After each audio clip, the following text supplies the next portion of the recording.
All right, ladies and gentlemen, well, we're back. We got Brian Hurd from Cardinal Financial, yours truly, César Mascorro Jr. with Manufactured Home Sales Mastery, and this is Breaking the Stigma, the podcast that is all about taking and elevating the manufactured home industry to new heights. And man, Brian, it's been a whirlwind 2 weeks for me. I don't know about Yeah. you, Oh but yeah. it just seems like, man, I am all over the place here lately. I know Yeah. you weren't you just somewhere traveling yourself? Yeah, I was in Tennessee actually. I took my girls to Country Music Fest for a few days and then visited our good friends at Clayton out in Knoxville for a few days. So yeah, it's been interesting. As I'm always on the road, so it's always nice to have the last week actually being in the office for a change. So I love travel, but it's nice to be home for at least the next week, week and a half. So yeah. That's awesome. Yeah, I was last week I went from San Diego to Phoenix, Scottsdale, and then back home. And now I'm in Dallas. I'm in North Dallas this week, and making my way out west for the rest of the week. So it's a fun gig, right? Going and traveling, like you said, it's nice, but yeah, it can wear on you for sure.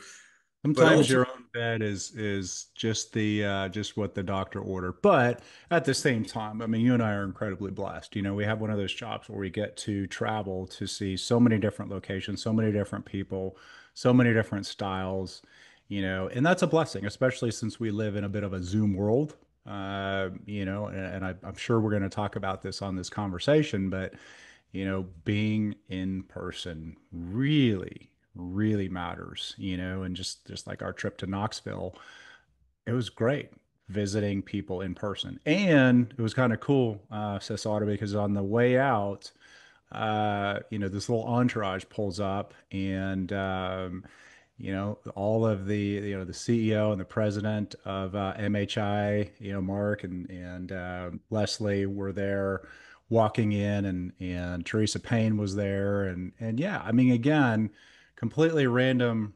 you know, connection there halfway across the country. And, just being present is really important. So I think both of us would agree we're both very blessed. 1,000%, man. It's great to do what we do. It's great to be able to travel the country, like I said, and actually have a positive effect, right? Actually be able to talk to people, meet with people, and be able to lift them up in some sort of way, whether it's through training or whether it's through product knowledge or just establishing Mhm. new ventures that are going on all around the country. So it's great to see what's going on. I was Monday flew out to San Diego because I spoke to the Champion Homes Western Division Yeah. sales team. Now, that was fun, interesting, and some of the conversations that we had there is just all about leadership, right? We were talking about leadership. We were talking about what it takes to be able to not just not just bring new people into the industry, Yeah. but also how to keep the great talent that we have in the industry to stay in the industry. Yeah. I've seen it, and I'm sure you've seen it as well, where a lot of great talent has ended up leaving way too soon for whatever reason. For whatever Yeah. reason, it may be that they got and I'm talking about leaving not just the company, but leaving the industry to go to something else. And what I've seen happen, and I don't know about you, but I really wanted to get into this because I think that a lot of it has to do with leadership, right? Or maybe lack of leadership that will that will keep these individuals not just growing, but actually feeling as a vital part of what's going on. What are your thoughts on what you've seen happen in your world as far as maybe has there been somebody that you thought, man, I wish we wouldn't have lost the person? I mean, I think that's happened a number of times over my career, whether it's somebody directly, on one of my teams or, within the company. I think that the challenge, and I'll extend it to both leaving the industry and leaving the company. I think that's just as devastating, if sometimes even more so if they leave, for whatever reason from one of my teams and go somewhere else, unless it's a upward movement. I think that's where it's actually you hate to see people lose, or leave, but if you train them up and make them successful and then they take on to bigger and better things, that's great.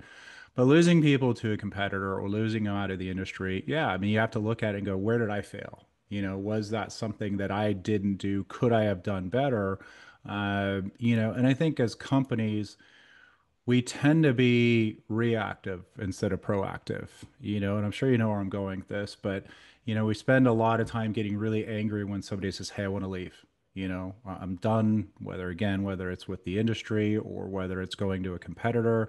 And then we get angry, and then, there's lawsuits and all that kind of stuff. Instead of actually really spending the time to go, hey, how do I consistently make my people, or not make them, but really impact them so that they want to stay. Am I creating an environment that they want to be within? Am I being sensitive to what their goals are? Am I helping them achieve their goals? Obviously it's a two-way street, but you mentioned, I mean, I think you nailed it. I think leadership is the most important thing. We don't need to be managers, we need to be leaders. And especially, again, in this day and age where we don't walk into an office, we don't see somebody down the hall. We talk to each other virtually 90% of the time. Yeah, that really, really matters. So yeah, it's absolutely painful when you see it, and especially when it happens to you. Yeah, for sure. And on my side of the business, on the sales side, I know that we've lost over my career, we lost so many talented Yeah, sales consultants, whether it was to the competition. Usually that's what happens, right? They yeah, go yeah, somewhere else. yeah, Uh, uh, but there have been those few that just said, "Hey, this is not for me." yeah. There's this whole environment. A part of it is the culture at wherever it is that company may be, and they just get this bad taste in their mouth and decide to leave it, right? And we're going to talk more about that, I'm sure, as we go along. And then, just a little teaser, we actually have somebody next week coming on who is part of that, fits that bill, right? It Yeah. was in the street, went to something else and is kicking butt over there. We're going to have him on. But today, I want to talk about that because, like you said, yes, it's a two-way street, right? If I'm not happy, or if I'm not, as a sales consultant, if I'm not, quote unquote, making the money I Yeah. should be making, part of it's on me, right? But the other thing is, like you said, are we as leaders doing everything we can? Are we being proactive in creating the systems and the processes that are going to make Yes. every single member of our team, sales or admin, as successful as possible? And I Yes. think that's something that we really not only have to dive into, but I think as an industry, we really have to focus in on and start to address. And it starts from the very beginning. So, Sauter, I mean, I think a lot of people go, okay, well, once they're on board, we've got this great hire, we need to make sure they've got all the training and products and programs, and that stuff's really, really important. I'm sure we'll dig into that. But I think it starts before that. It starts during the recruiting process, and that means obviously you want to make people feel important, like your time is valuable. But it's making sure that there's a good mutual fit. It's not throwing bodies at the situation. It's going, hey, what are your highest and best uses? What are your talents? What are your goals? And do they align with what we as an organization are looking for? Because look, I don't, top producers are fantastic. I mean, that's great. We all want top producing or top performing sales staff, but are they the right fit? Because it sounds great in theory, but when they come on board, does our product mix fit? Does our leadership style fit? Does, our target audience, is that what they're looking for? If my team, as has a huge focus on manufactured housing. It's about 50% of what we do. and is somebody that's financing 2.5, $3 million properties going to be the right fit for that portion? Probably not. I'm sure those people do really well. So again, it's making sure we have the right fit. And again, once again, it goes two ways. So let's recruit the right people. And then I think the other thing is making sure we're very transparent up front about who we are as an organization. When I was looking at when you sent the topics for that you wanted to cover today, I did kind of a brief search, as I always try to.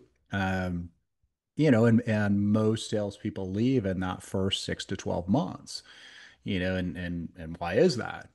Did we pull the wool over their eyes? Do we not completely, I don't think most companies do that. I would hope not. But, were we completely transparent in what our offering was? That's what we try to do. And I'm sure you are as well. Make sure, hey, this is what we're really good at. These are the areas that we don't focus as much on, because I think that first 6 to 12 months is absolutely critical to success. Kind of engrades them into the culture, how well you can onboard people, that sort of thing. So I definitely think more focus needs to be on kind of those early moments as well. No, I agree 1,000%. Looking back at my career on the sales side of things, I know for a fact, and this one of it's this is I make it very, very clear Yeah. anywhere I travel across the country, whenever I'm speaking to a new group or whether I'm just speaking in general, like this past week when I was in San Diego with Champion, we were talking about that, right? The moving, how can they best serve retailers Yeah. as as zone reps for a factory, and we're talking about how a great part of what they can do is help us with the training because, man, I will be the first to admit, as a general manager, I can say that I failed a lot of people throughout the years in not giving them the full scope of training that they We deserved all have. to That's how you have. learn. Yeah, we all have.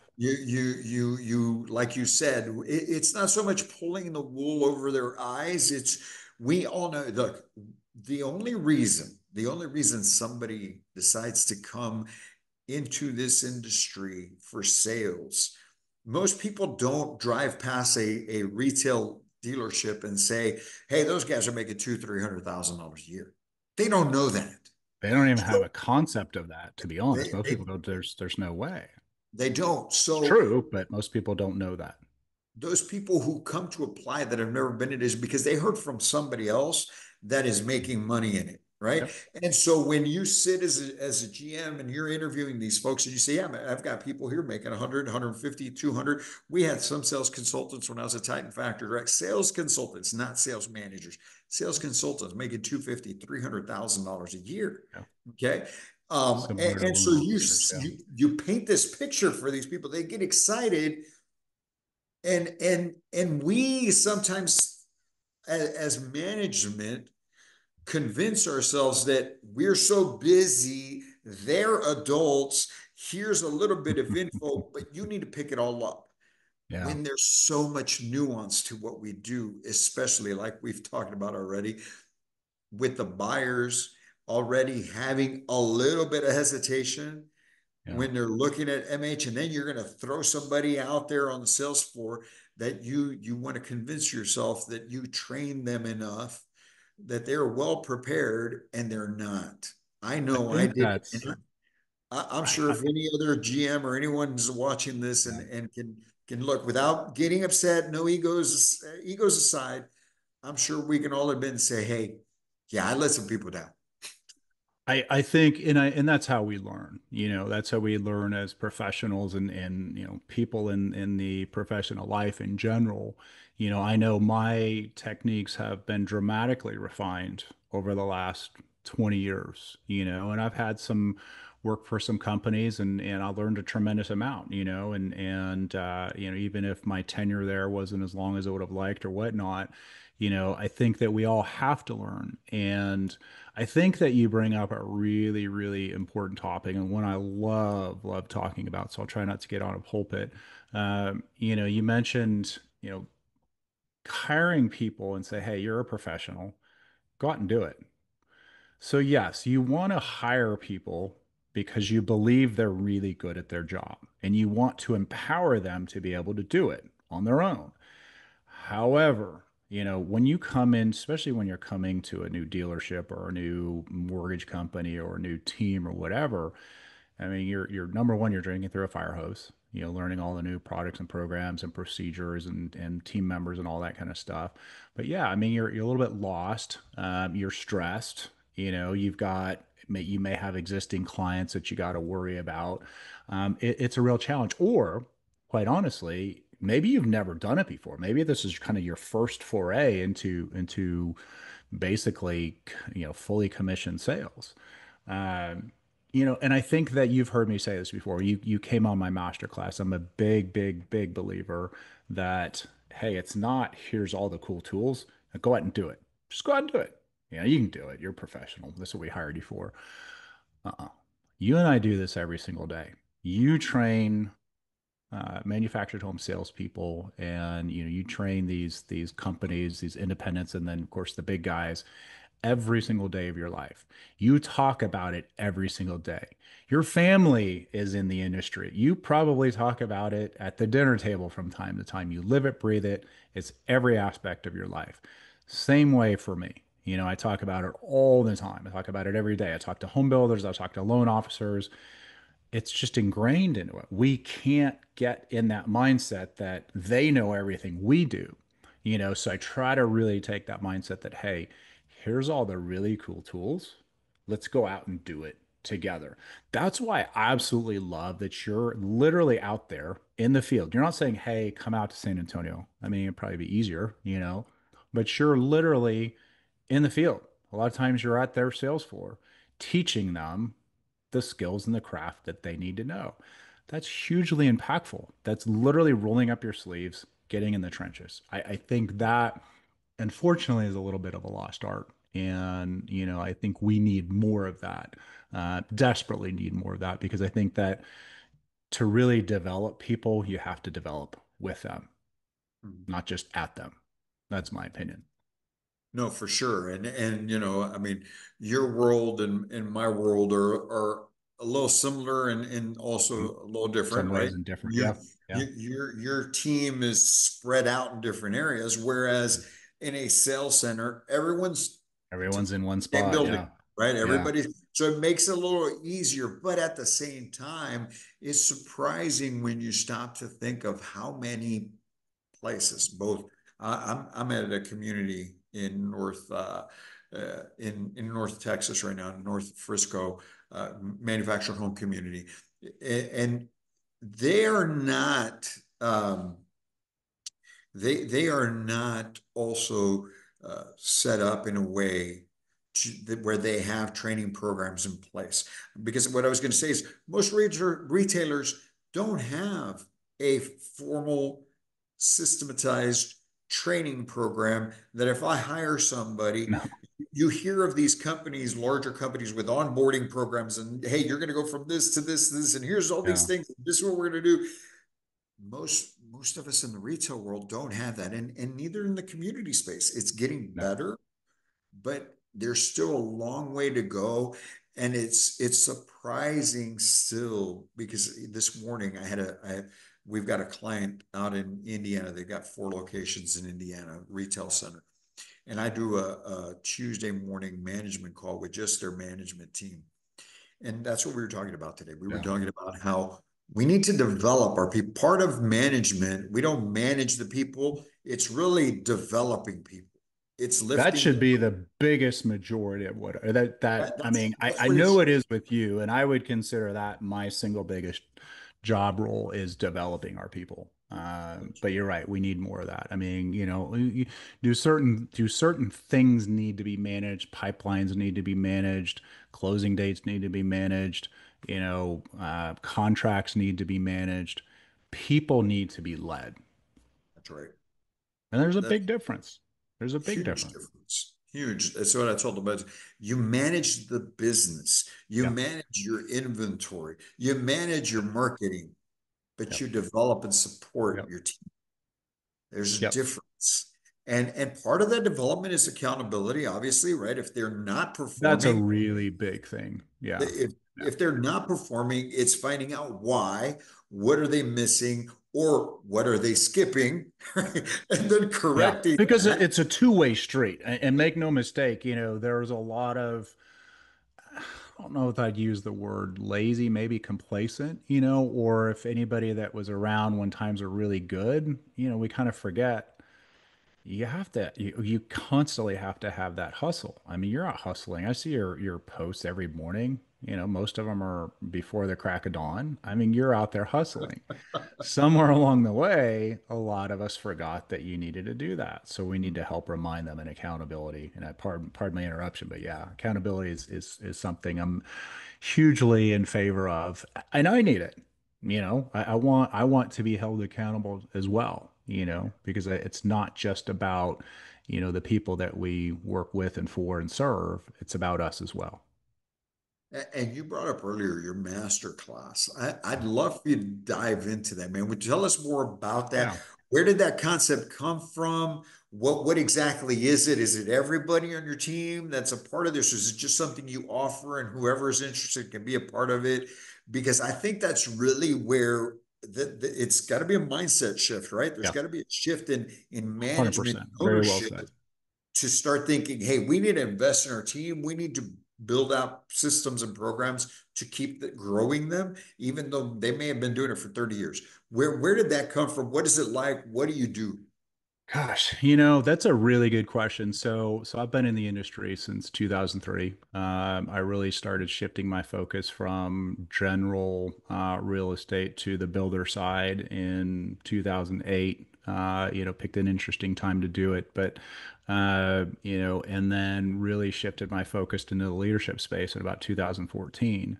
And I realized that I did fine as a loan officer. I think I did pretty well. But once I shifted over to the builder space, that's where I always should have been, but I sort of came across it by accident. A couple people gave me my first shot, and who I'm forever grateful for.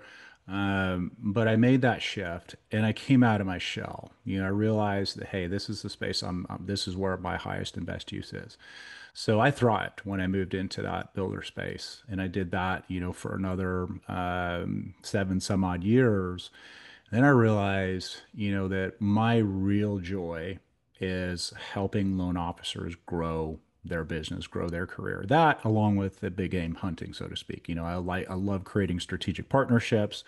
I'm a big relationship based sales guy. So, once I moved over to leadership side, um, trying to get people to buy in. If they've been working with realtors all their life, working with builders, it's not one of my most common sayings. It's not low-hanging fruit, but it's a heck of a long-term annuity once you get it up and running. And it's true business to business. So trying to get them to go, hey, you know what? Stop bringing breakfast tacos and all that kind of stuff to realty offices. Hey, nothing wrong with realtors. I'm not going to say anything negative about realtors. Certainly not on this call. There's a lot of phenomenal realtors out there, but trying to get people. You mentioned it's a mindset shift, hugely so. And when you move into the builder space, you're going to do a lot of work that's not necessarily going to pay off immediately. It's going to take some time and energy and effort. It's going to take some accountability. So, doing this, it's kind of like Groundhog Day. You teach somebody and then you start over and teach somebody and teach somebody and teach somebody. So then I kind of got to the point where I'm like, how do I do this en masse, much like what you're doing, and how do I take a group of people that really want to dedicate themselves to the space?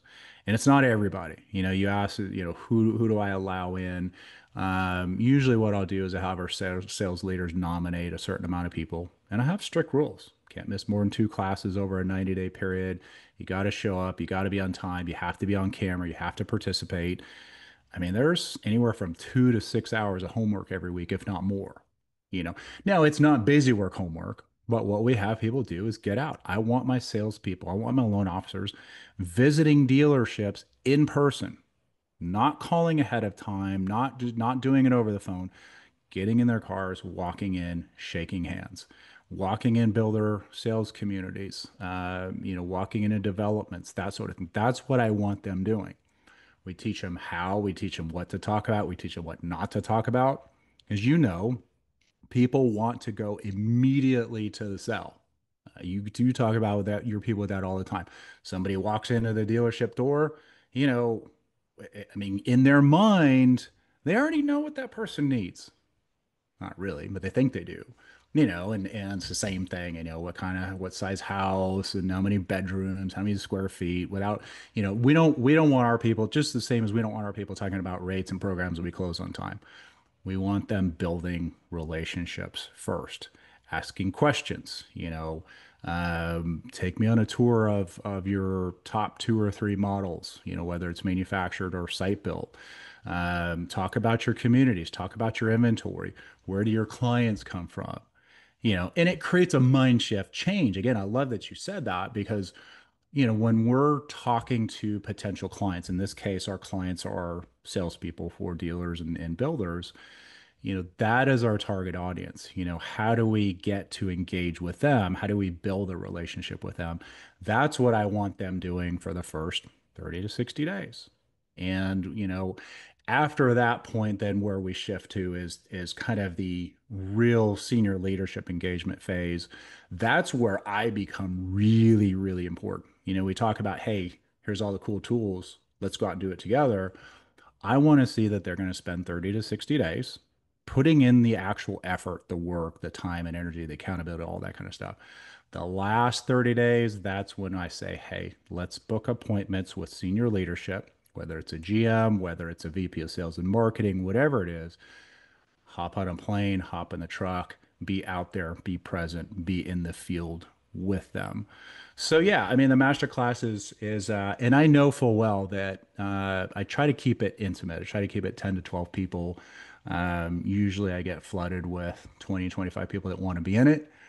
And there's attrition. There's very real attrition. And the first time I did one of these classes, Cesar, I was disappointed. I'm like, where did I fail? I think the first class I had was 18 people. I think 8 people dropped out about halfway through. But then I started to realize, it's not for everybody. And that's why I try to be, when we talk about transparency, be very transparent up front. This is what we're expecting out of you. This is what you can expect from us. Um, and if it's not for you, great. The ones that stick it out though, that's where the true joy and gratification comes from, and because they go, hey, I never thought about talking this way. I never knew how to take one of my guys. I think it might have been the call you were on. They talked about taking those first two steps. And that's kind of become our rallying cry. Take those first two steps, walk in the dealership door, walk in the sales model, those first two steps, having us help them walk those two steps with them, critical. And then seeing success at the end of it. I mean, I think that you have to be really passionate about being a leader, at least in my opinion, and I know you are.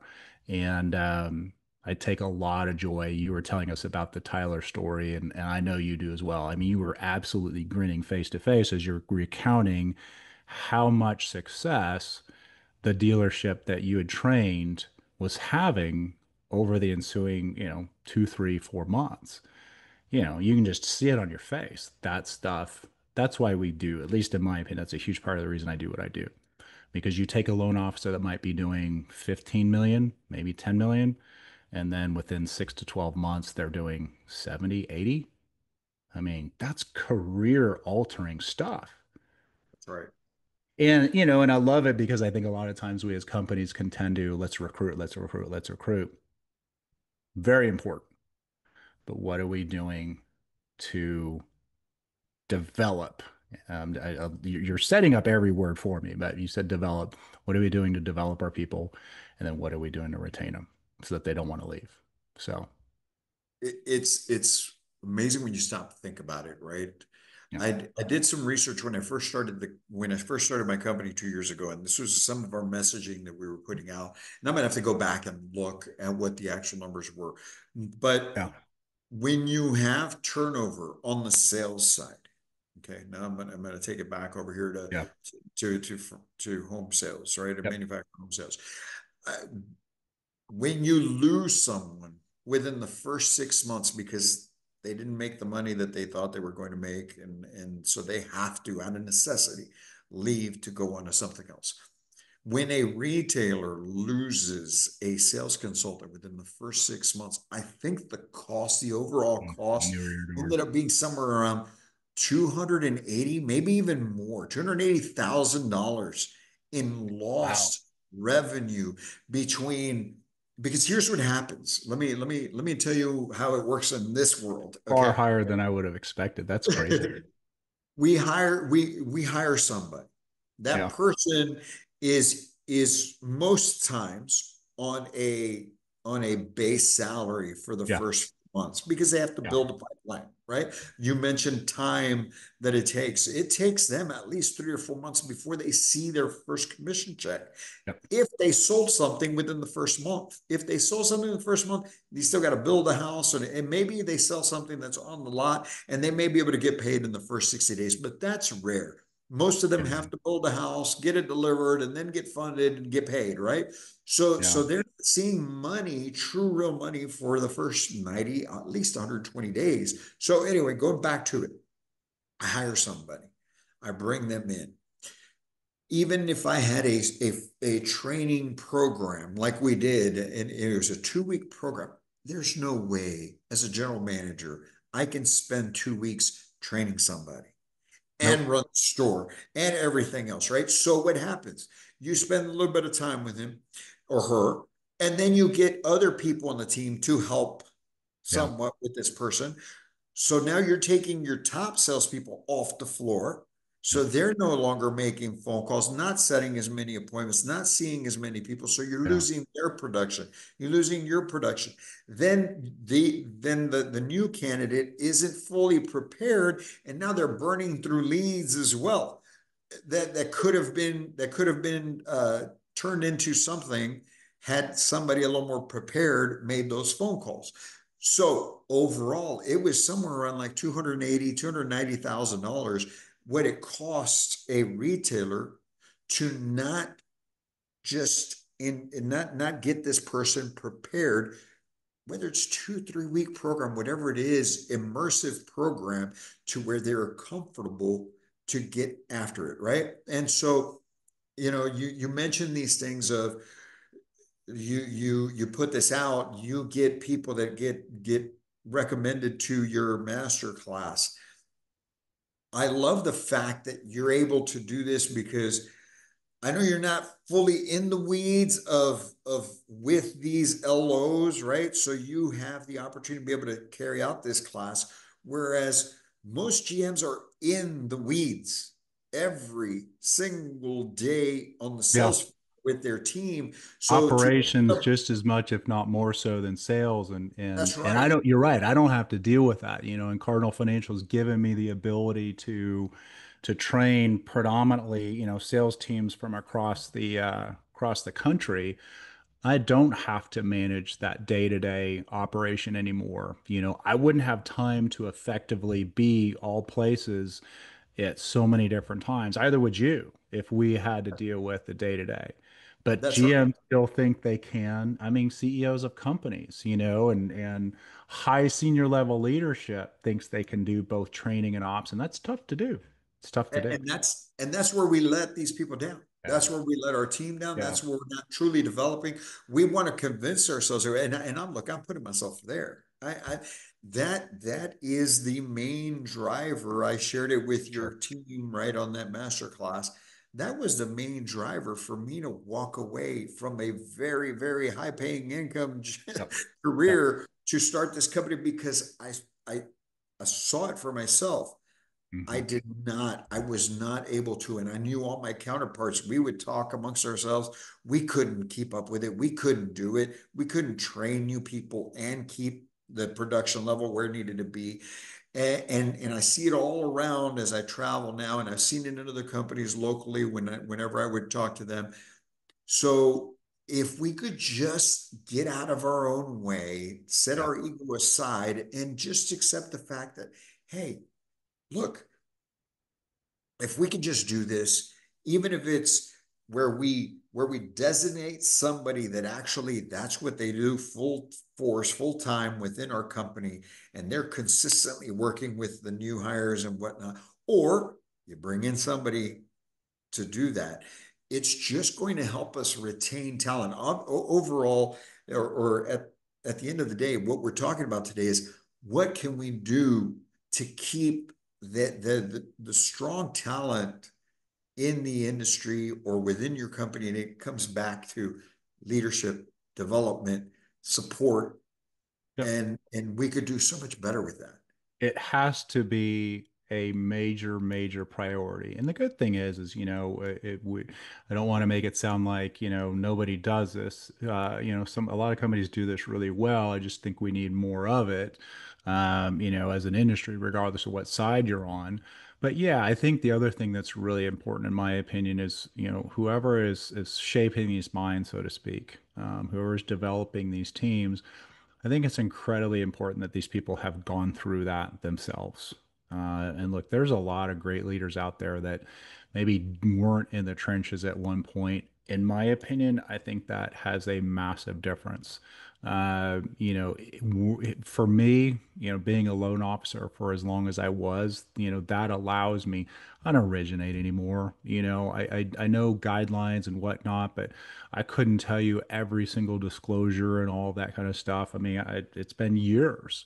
But having the experiences, building up my own business, building up my own successful pipeline, going after these builders and whatnot, I think that's really important. I think that's what's great about. I think you took it a step further. You came from the site built world, then you moved into the manufactured space as a dealer. Now you're selling. I mean, that's a really, really cool setup. I think that gives such powerful anecdotal evidence and helps you relate because I think that's the other thing. I think you probably heard me say this before, but I never want to be sitting in the ivory tower, eating grapes and drinking wines while palm fronds are sprayed on me all the time.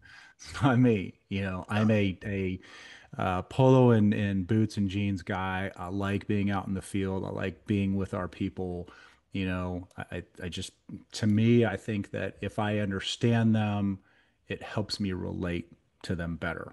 And I think that's really important. And again, I think that's why you found a lot of success, because you can relate to the salespeople, you can relate to the industry. And that's why I'm kind of excited for the guest next week because, not to dig into it, but from what you mentioned, he was in the man home space, moved to the site built world, which is the exact opposite of what you did.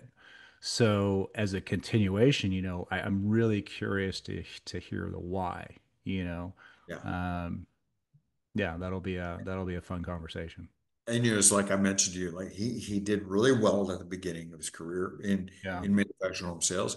And then like what happens to a lot of folks in the industry, something happened. sure. He fell in a rut, wasn't working out, and then next thing you know, he's gone. He's gone, and he ended up in site built world. And you start thinking. I'll be honest. I even thought it myself. He didn't work for me directly, Yeah, um, but I thought when I heard that, I'm like, and he struggled here, he's going to struggle there. But no, he thrived. He's done really, really well for him. Moving up the ladder, he's doing fantastic, making a whole ton of money, and I'm excited to have him on just to hear his perspective. It's yeah, like I when I reached out to him and I said, "Hey, man, this is what I'm doing." And I'd love to have you join us. He's like, you know what, man, I'm all for it. I love what you guys are trying to get done, and I think he's all excited and is ready to come in and share his perspective on it. Which I think it's one thing to hear you and me kind of say it, but now when we're going to bring somebody in who was in the industry, left to go do something else, yeah. and That'll be say, "Hey interesting. guys, this is why I did it. This is what I wish I had, and this is what's over here that really worked for me. That maybe." Now we can bring into our space as well, Yeah, right? Because ultimately that's what it's about is how can we help? Because one of the other things is this, we all know this. when we're on a high, when that person, anyone on your team is just they're on it, right? They just feel like everything is falling in place and they're doing well. One of the other things that you are avoiding when somebody is in that motion is burnout. Yep. The more successful the person, I mean, it's like they'll work even twice as hard because they just feel it's You've all tasted the happening. blood and you It's want, I Yeah, it's mean, almost like adrenaline, right? And it is. but when they're not succeeding and they don't feel they have the support and they're not being developed, and you can see it in their demeanor, you can see it in their face where they're just going through the motions.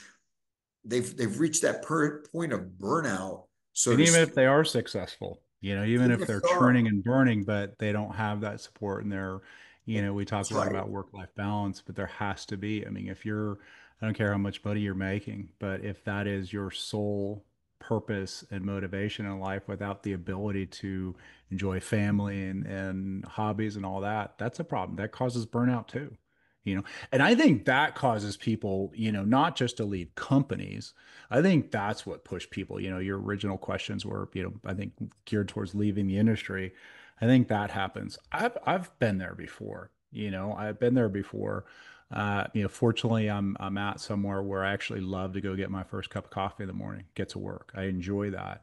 Okay. But I've been, in situations where I was exhausted, and I'm like, do I really want to start over and do this again? And I think that happens to even to really, really successful people, you know? Um, Yes. I'm sorry. Go ahead. Go ahead.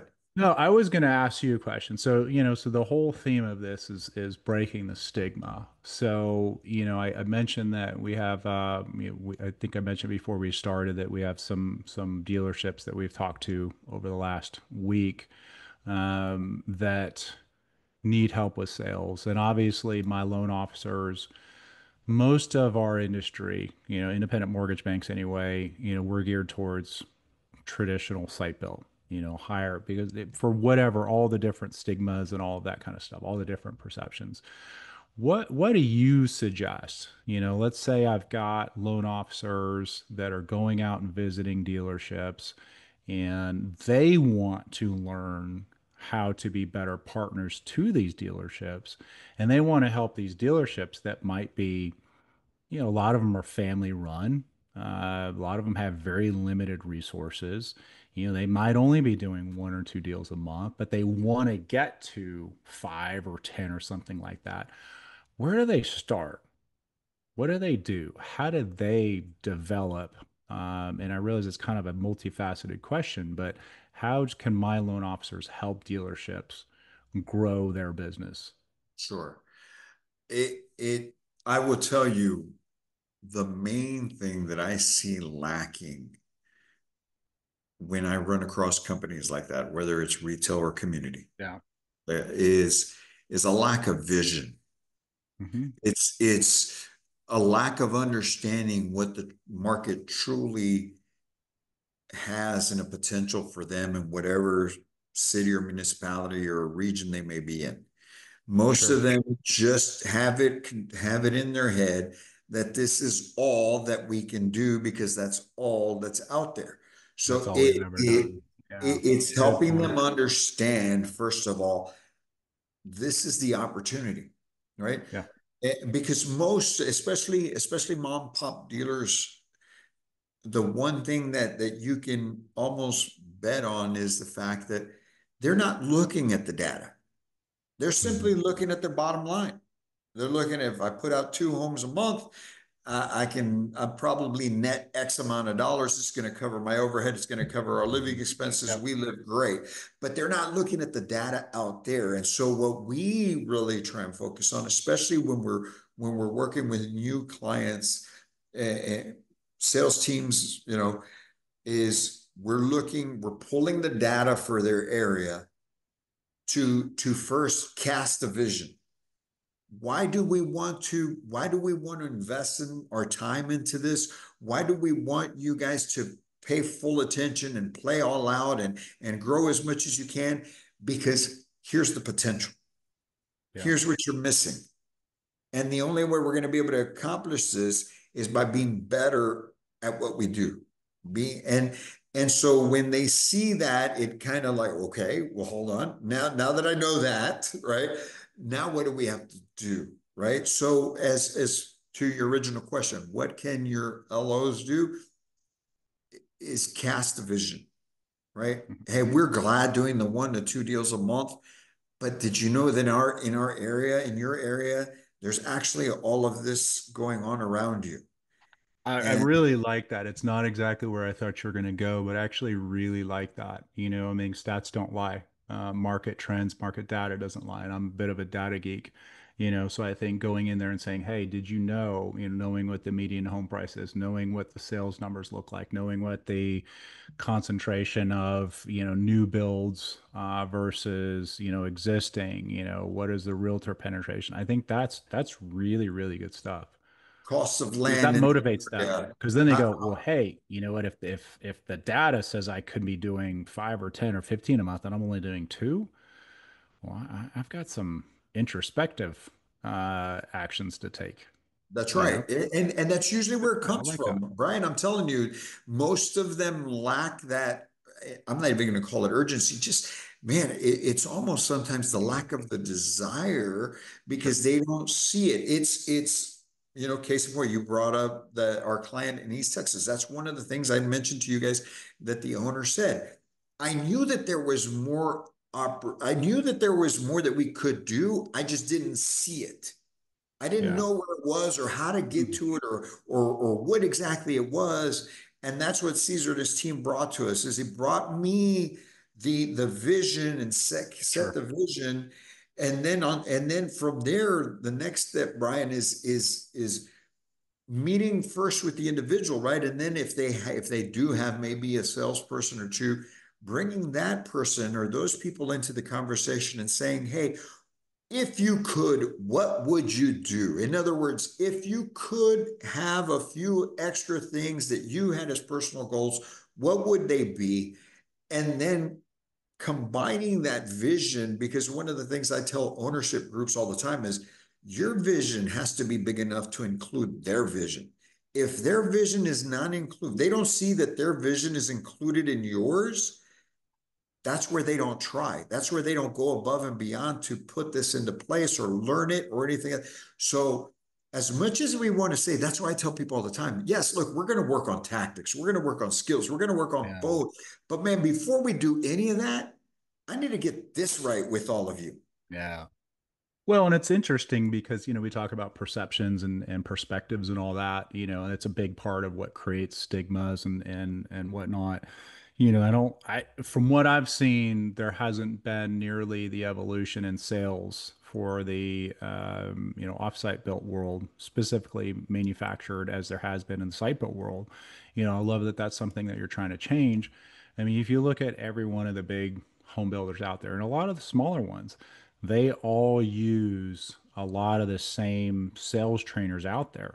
And they spend hundreds of thousands of dollars on an annual basis to have trainers come in or send all of their most of them send their people to these big sales cons and whatever creative name they have. And there's a few really big guys in the industry that do these massive conventions. And I mean, those things are not cheap. And you're Yeah, talking four, five, six, sometimes $10,000 a person for a yeah, week.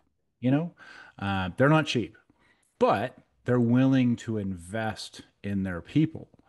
And I don't think that, and I'm still a layman. I've been really focused on the manufactured home space for about 5 years now. I've got a lot to learn, so I could be very, very wrong, but my perception of the industry is that a lot of these dealerships are not investing, and maybe they have never had the right people come in and explain why they should do it, because nobody likes to get sold and somebody's coming in and selling.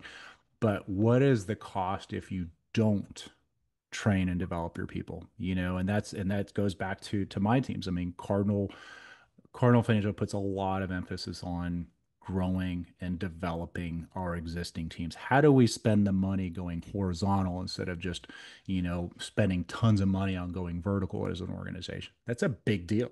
It's a Yeah. really big deal. So I love any insights you can give on, why the man home industry hasn't done that or how we get them to.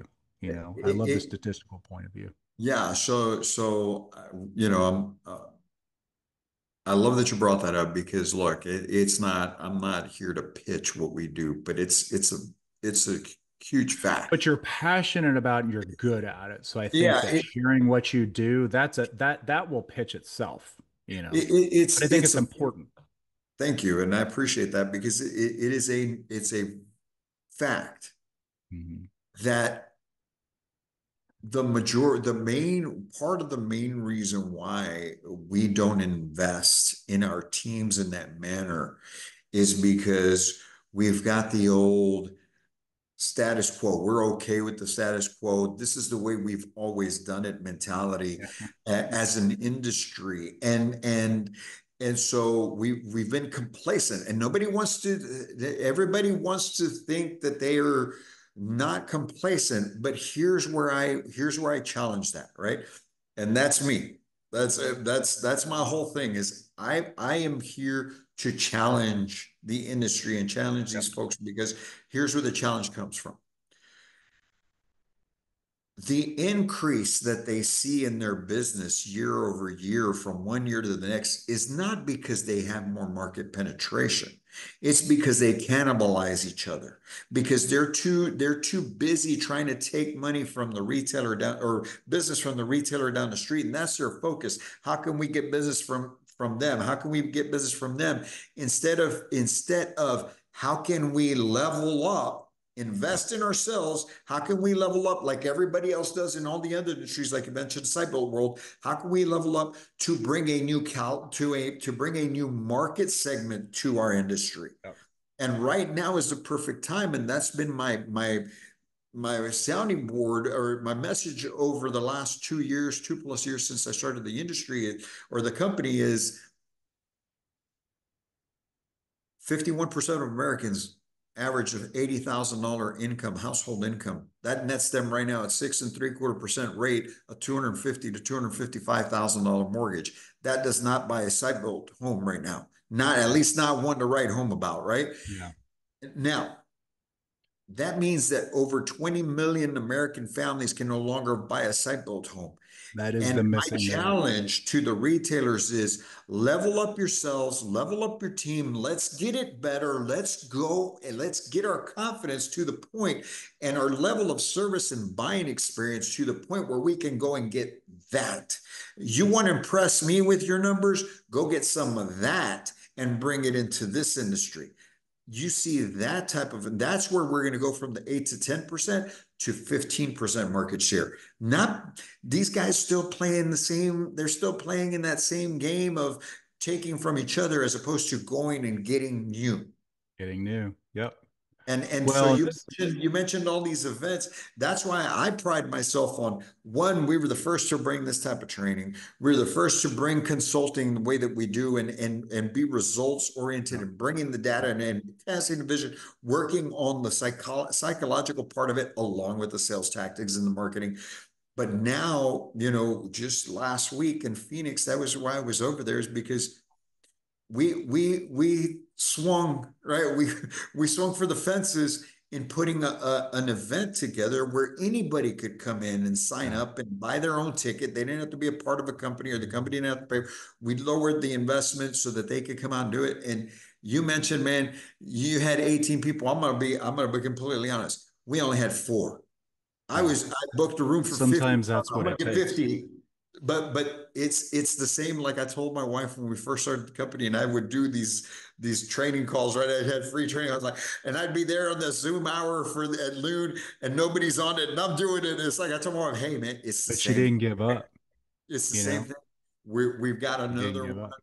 We got another one in Orlando, July 18th and 19th that we're Yeah. doing. We're traveling. We're taking it to the people. And I strongly believe in a few years, you're going to see us as an industry having the same type of sales cons and all these other things because I that's my think it belief. needs to happen. I think that, these conventions all feel about the same. I mean, there's some that are a little bit different, but, is there really, I mean, it's come talk to us, come look at us, look at me, that sort of thing. But I've actually never, and I'm sure I'm wrong, but I've never walked into one of these conventions and gone to one of these, sidebar meetings and seen somebody say, you know what, for the next hour, 2 hours, or whatever, we're just going to help you develop as a salesperson. So, I mean, as usual, we're already way Yeah, past. yeah, I man. love this conversation. We can talk about it for another hour. I'm really excited about next week. And what we could do is, a few months down the road, get one of my LOs and then get one of the salespeople from one of the dealerships that you've trained. We need to have them come on and talk to them, and not as a pitch for Cardinal or the way I lead my teams, or vice versa. Same thing for you, but as what are their experiences been, and what impact has that had on their lives? So let's do that. Let's Let's do over that. the next 30 to 60 days, find a couple people willing to do that, because I Yeah. think that people that listen, they need to feel like, hey, that person's like me. They went through that process. So Yeah. So I love it. Let's do it. And everybody yep, watching right now, check it out. Next week, you got to be here because we're going to have a special guest who was in the MH excited. space, went to Site Built. He's going to talk about his experience in MH, why it took him to Site Built, and how he's kicking butt there, Love it. and what he wishes would have been different in the MH space so that he could have done the same thing there. Brian, hey man, appreciate your Love it. time. Love it as Always. always, man. We're here to break the stigma, brother. That's what we're gonna do, right? So Yep. you have a great week, man. We'll be talking again soon. Likewise. Everybody out there, thank you very much. We'll be talking as always. Can't wait Appreciate to. y'all.